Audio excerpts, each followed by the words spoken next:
تعالوا دلوقتي نروح لشعر للشاعر والشاعر جمال الشاعر. استاذ جمال، بنرحب بيك على هوا القاهره الكبرى، وكل سنه وانت طيب. كل سنة وحضراتكم طيبين بمناسبة العيد وبمناسبة احتفالات 6 أكتوبر، ومصر كلها بخير يا رب. يا رب ان شاء الله دايما. والاول كده تقول لنا حضرتك قضيت النص الاولاني من اول يوم عيد الاضحى ازاي كده، من ساعه الصبح يعني؟ والله بعد الصلاة على طول بنروح نعيدوا على الأهل والقرايب. طبعا بروح لوالدتي أهم حاجة طبعا، ربنا ربنا يديها يخليها. الصحه. بروح أعيد عليها وناخدوا العيدية بتاعت كل سنة بقى. طب ايه العيديه السنه دي؟ ايه اخبار كده؟ عباره عن ايه؟ كانت عباره عن ايه؟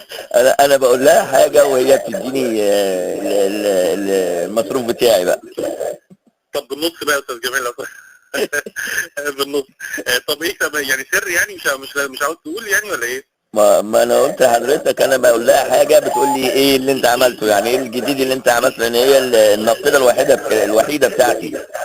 اه فبقول لها بقى اللي انا الحاجه الجديده اللي انا عملتها، وهي بتديني المصروف بتاعي بقى. طيب تمام، ربنا يخليكم لبعض يا رب، وكل سنه وانتم طيبين. الله يكرمك. طيب وباقي ايام العيد ان شاء الله تقضيها ازاي؟ بروح بقى العيديه اللي انا خدتها منها بقى، بروح افرقها على اولادي.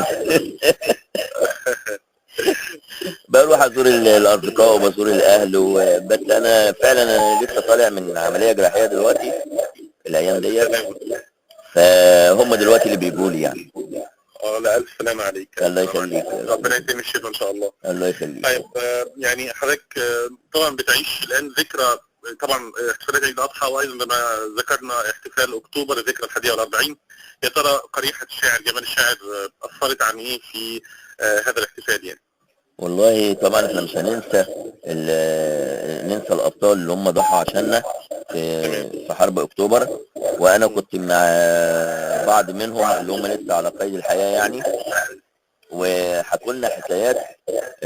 لا حاجه يعني حاجه مش من السهل ان احنا نسيب الارض ديت، لان الارض ديت هم لسه في ناس منهم عايشين، وفي اجزاء منهم مدفونه في الارض ديت.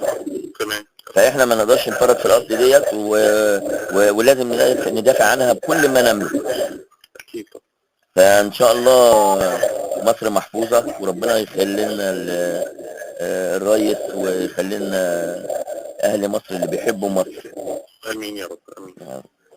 فكنت كاتب حاجه بتقول: في حبك يا غاليه رسمت السلام، انايا ومزارع وبرجين حمام، وفلاحه سمرة ووردة وسمرة، وكلمة بحبك لصدرك وسام. رسمتك يا غالية لكل العيون، ولونت ثوبك بلون الزيتون، وهرمك ونيلك في كفك دليلك، ونظرة عيونك تجاه الأمام.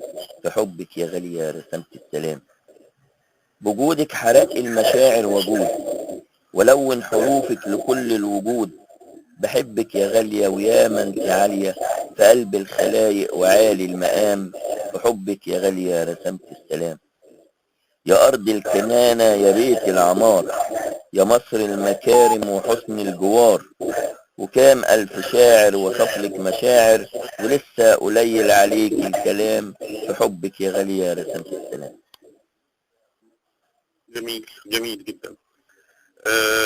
يعني حضرتك عندك كام سنة يا أستاذ جمال؟ طب ليه طيب بقى؟ طيب بلاش، كنت فين في وقت حرب أكتوبر؟ لا كنت في المدرسة، كنت في الدراسة لسه. كنت في المدرسة لسه. كنت في طب المدرسة. ايه ذكرياتك؟ يعني ايه ذكرياتك عن يوم 6 أكتوبر؟ بتفتكر منه حاجة طيب؟ طبعا اللي هي اخين كانوا مشتركين في الحرب، لان الفرق بينهم سنة. امم والاثنين كانوا مشتركين، واحد كان في الضفادع البشرية، وواحد كان في الجبهة. تمام، يعني برضو حكوا لك طبعا يعني طبعا. على ذكرياتهم. ايه طبعا. ابرز حاجة حكوها ولسه مأثرة فيك لغاية دلوقتي ومش قادر تنساها؟ ال ال ال العمليات اللي كانت بتقوم بها القوات البحرية، واللي هي ما حدش يتكلم عنها ياما، يعني كله كان مركز على خط بارليف وعبور القناة، ولكن القوات البحرية كانت بتعمل حاجات خطيرة جدا. فمن ضمن الحاجات اللي هي انا اتأثرت بيها بقى، اللي هي الحكايات اللي هي اتحكت لي من الناس اللي هي يعني حضرت ولسه عايشة، يعني حضرت الحرب ولسه عايشة. فانا كان ليا صديق الله يرحمه بقى، ما لسه ميت قريب، قال لي انا رحت قابلت سياده الرئيس الله يرحمه محمد انور السادات، ومعاه 72 ودن واحد يهودي عاملهم عقد. يعني كان اليهودي اللي بيقصره كان بياخد ودنه ويعملها كده في عقد، عاملهم في عقد، دليل يعني على على ان هو يعني اثبات اللي انا جبت اهو شهداء اهو 42 واحد واخد ودانهم عاملهم عقد قابل بيهم سياده الرئيس واتكرم وبتاع. انا حزنت جدا لان الراجل دوت مات ومحدش عمل عنه اي حاجه ولا حد سأل فيه، واسرته فقيره جدا. طب برضه قول لنا اسمه طيب، عشان حتى على الاقل يعني نفتكر اسمه والله يرحمه ونترحم عليه يعني. هجيب لحضرتك الاسم بالكامل. طيب حتى دلوقتي اسمه حتى على الهوا دلوقتي يعني، اللي انت فاكر الاسم اللي انت المختصر اللي انت فاكره؟ اسمه الجندي، محمد الجندي. محمد الجندي. ربنا يرحمه طبعا ويرحم كل شهدائنا وشهداء ابطال حرب اكتوبر، وايضا كل من ضحى يعني بنفسه وبروحه وحتى بجزء من جسده من اجل هذه البلد. يا ترى في حاجه تقولها لنا تاني؟ في حاجه بقى كنت كاتبها يعني ايه عن الهموم، وان الواحد يرمي حموله على ربنا.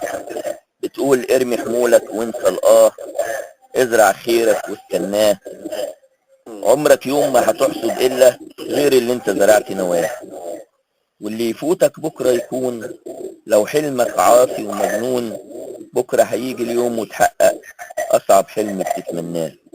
غمض عينك وانسى الدنيا، اطول عمر بيبدي بثانيه، وياك تجرح يوم احساسك وتعيش ليله حزين جواه.